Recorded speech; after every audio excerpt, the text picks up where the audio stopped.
मैं अपनी ज़िंदगी के बेहतरीन साल फ़ौज में गुजारा हूँ, इंडियन नेवी में।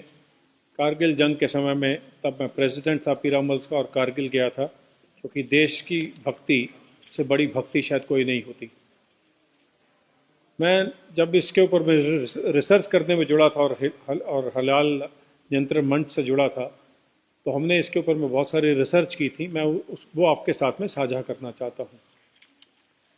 एक पैरेलल इकोनॉमी रेज की है कांग्रेस ने उनके समय से। मणिशंकर अय्यर ने तब ये इसके ऊपर में शुरुआत किया था, जिससे कि पूरे मुस्लिम समुदाय को एक टैक्स के तौर पर, एक जजिया के तौर पर, हिंदू मुसलमान, Hindu Sikhs, schedule caste, schedule tribe, Valmiki समुदाय एक टैक्स दे। और आज हम वो टैक्स दे रहे हैं। आज हम मीट के नाम पर टैक्स दे रहे हैं, और एक जो हवस होती है पैसे कमाने की, उसके नाम पर बाबा रामदेव, श्री श्री रविशंकर, हल्दीराम, बीकानेर, ऐसे हजारों कंपनीज और प्रोमिनेंट लोग हैं जो कि भाषण तो देते हैं हिंदुत्व का और टैक्स देते हैं हलाल टैक्स बोर्ड को।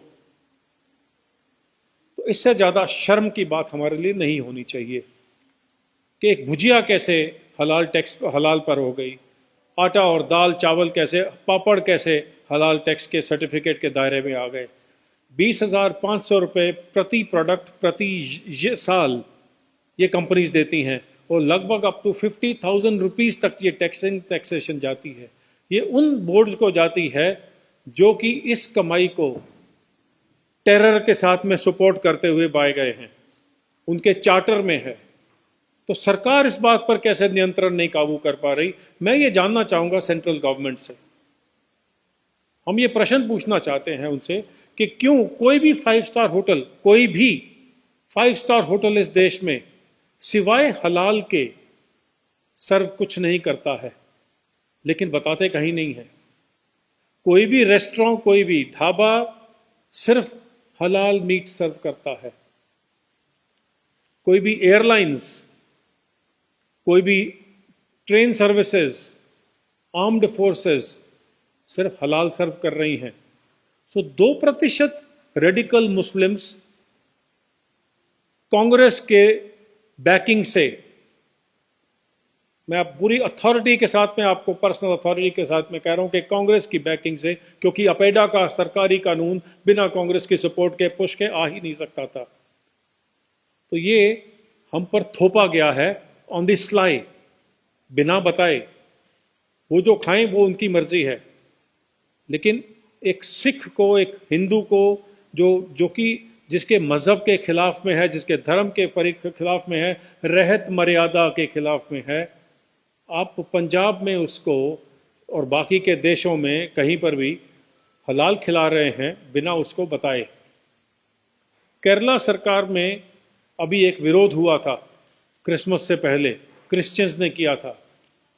कहा था कि हमें हलाल मीट कैसे सौंपा जा रहा है, कैसे परोसा जा रहा है, और उसको पूरे दम से उन्होंने हटाने की कोशिश की, उस विरोध को शांत करने की कोशिश की। वो पब्लिक डोमेन में आया है, आप पढ़ सकते हैं। ये आज एक इंटरनेशनल इशू बन चुका है। बेल्जियम से, जैसे मेरे कलीग जस्टिस पवन कुमार ने बताया, बेल्जियम में क्या हुआ। ऑस्ट्रेलिया में बैन हो चुका है, यूरोप में बैन हो गया है। स्टन करना एनिमल को कंपलसरी है, क्योंकि आप एनिमल को तड़पता छोड़कर उसको नहीं मार सकते। ये हमारे कानून में है, लेकिन फिर भी उस सारे कानून की बिना देखरेख के, बिना उसको हवा में धज्जियां उड़ा के उसकी, और तो और टिल रिसेंटली जो हमारी जो एक मंदिर है इस देश का, पार्लियामेंट, उसकी कैंटीन में भी हलाल सर्व होता था। तो उनके पीछे पड़े कि ये क्या कर रहे हैं आप। तो जो अभी आए ओम बिरला जी, स्पीकर साहब, उन्होंने उसको हलाल को वहां से हटाया और सिर्फ वेजिटेरियन किया। क्या आपने किसी को बताया वहां पार्लियामेंट में कि आप जो दूसरे समुदाय के लोग हैं वो हलाल खा रहे हैं? क्या आप झटका मीट मुसलमानों को सर्व कर सकते हैं? क्या आप उनके साथ में वो कर सकते हैं जो आपने हमारे साथ में किया? तो ये गद्दारों की अगर लिस्ट बनाई जाए तो उसमें सबसे ऊपर में गांधी फाउंडेशन, गांधी डायनेस्टी आती है। जो उन्होंने सिखों के साथ किया वो अलग बात है, उन्होंने किसी को नहीं छोड़ा है अपीजमेंट के लिए, या उनकी जो बैकग्राउंड रही है, कनेक्टिविटी रही है इन लोगों के साथ में। अभी हलाल ब्रॉथल्स हो गए हैं, हलाल बैंकिंग तो आनी है बाकी। अभी लिपस्टिक हलाल होना चाहिए, ड्रग्स हलाल होना चाहिए, शरीयत लॉ 2%। फिर जो रेडिकल्स हैं, सभी मुस्लिम्स तो रेडिकल नहीं होते, बहुत मिनिमम होंगे, वो 2% रेडिकल्स और 100% रेडिकल कांग्रेस, ये मिलके एक गठबंधन बना के पूरे देश को हलाल कर रहे हैं। और हम चुपचाप से सहन कर रहे हैं, बिकॉज हमें तो कोई जूता मार जाए हमें फर्क नहीं पड़ता है। Beat Sikhs, beat Hindus, we have become important, very important. नपुंसक हो चुके हैं, क्योंकि हमें आवाज उठाना अपने ही हक के लिए आता नहीं है। और ये बहुत शर्म की बात है जो मैं आपके साथ में साझा कर रहा हूं। जी,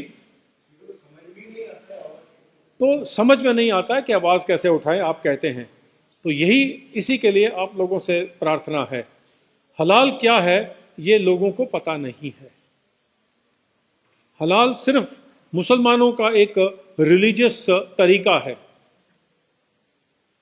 वो हिंदू सिखों के धर्म के विरुद्ध है। ये हमें समझ में नहीं आता है। क्यों वैक्सीन हलाल होना चाहिए, क्यों ऐसा कुछ लोग इसके ऊपर में प्रेशर कर रहे हैं? मैं उन देशों से पूछना चाहूंगा, जैसे पाकिस्तान ने बताया था, पीछे उनके बहुत बड़े प्रवक्ता हैं, कि मुसलमानों ने तो एक बॉल पॉइंट की निब तैयार नहीं किया है, वैक्सीन कहां से तैयार करेंगे? अभी कुछ एक कंट्रीज ने बोला है कि जो पोर्क का अगर जेलेटिन है तो वो कोई बात नहीं, उसको चलने दीजिए, इंसानियत को बचाना जरूरी है। ये मुस्लिम देशों ने कहा है। लेकिन उसको मनाने के लिए फंडामेंटलिस्ट को कहां राजी करेंगे? आपने हमारे कॉन्स्टिट्यूशन की धज्जियां उड़ा दी, वो कॉन्स्टिट्यूशन जिसको कि हम अपना माई बाप समझ के चलते हैं। आपने लीगल इश्यूज को दरकिनार कर दिया और हलाल सर्टिफिकेशन की तैयारी कर दी। सो एयर इंडिया के किसी भी जहाज में आप जाइए, आपको एयर होस्टेस सिर्फ मांगने पर हलाल सर्टिफिकेट की फोटो देगी।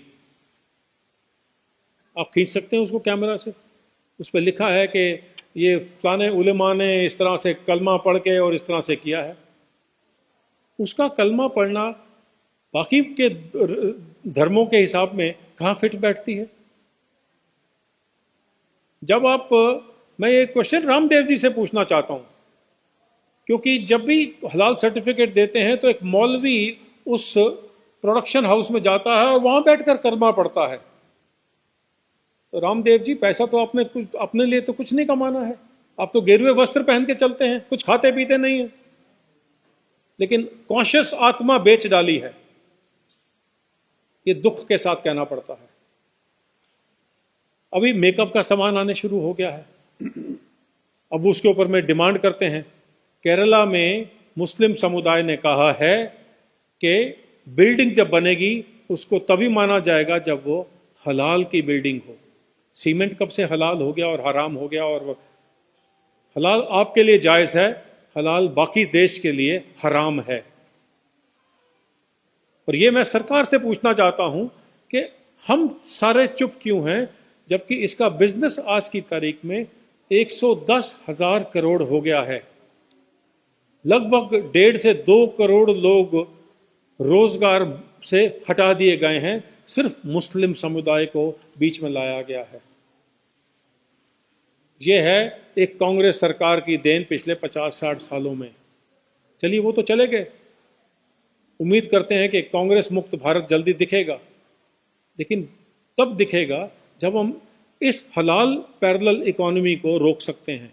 नहीं तो कसाब को बिरयानी खिलाई इतने साल में, और जितने टेररिस्ट पकड़े जाते हैं उनके लिए सबसे बेहतरीन लॉयर ये जमायत उलमा और जमायत महाराष्ट्र और हलाल टैक्स बोर्ड देते रहेंगे? वो पैसा कौन दे रहा है? आप और मैं। क्या ये इस देश के लिए, जिसको हम बड़े शौक से, गौर से, गर्व से बोलते हैं हिंदुस्तान, जायज़ है? ये प्रश्न आपको उठाना है।